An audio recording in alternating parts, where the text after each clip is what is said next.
Hello friends, it's Galina for Studio Katia. Thank you for joining me. Today I'm going to show you how to create a quick underwater scene on the card. I'm going to start by cutting out a frame for my scene. I'm using nested square dies and I didn't separate them because most of all I use them as a frame dies. I run them through my die cutting machine with a piece of white glitter cardstock. Using Trimmings border die set, I'm going to cut out heels from the craft cardstock. With this die, you will get two different die cuts that you can combine on the one project. Next, I'm going to stamp few critters for my scene.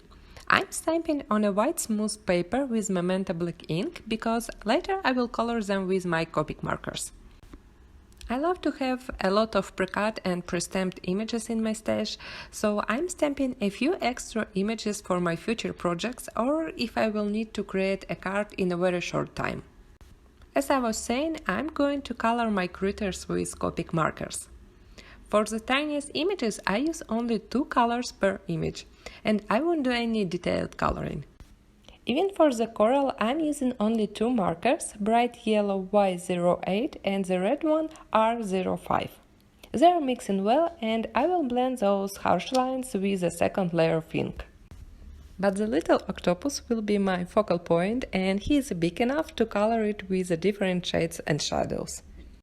I picked some bright blue and green colors, and for shadows I will be using a dark markers BG49 and B26. Those dark colors I'm applying only on the top and the bottom of octopus, and I'm trying to apply only a little amount of ink. Next, I need to create the underwater background for my scene. I'm tracing the square frame with a pencil to know where to apply inks. Here I'm using a bright white and smooth paper, and using distress inks I'm going to turn it to the colorful sea background. On the bottom of this panel I'm applying the lightest color, cracked pistachio. I'm applying inks with Studio Katia blender brushes. On the top I'm applying a dark blue color, the color called Blueprint Sketch, and it's perfect for the underwater scenes. And between these 2 colors, I'm applying Peacock Feathers color, and I'm trying to blend them well by going back and forth with previous colors. After my background was done, I foam mount the heel die cut to the glitter frame. I used 1 mm foam squares to add a nice dimension between all the layers. I cut off the excess paper and foam mount the frame to the colorful background. This time I used 2 mm foam squares. And again I cut off the excess paper. Now I can find a perfect place for my critters. I'm placing them inside of the frame, and after I will like the composition, I will foam mount them using double-sided adhesive tape. I was clearly decided to go crazy with the amount of embellishments on my card, but I went crazy by throwing them all over the place. Okay, let's do it again.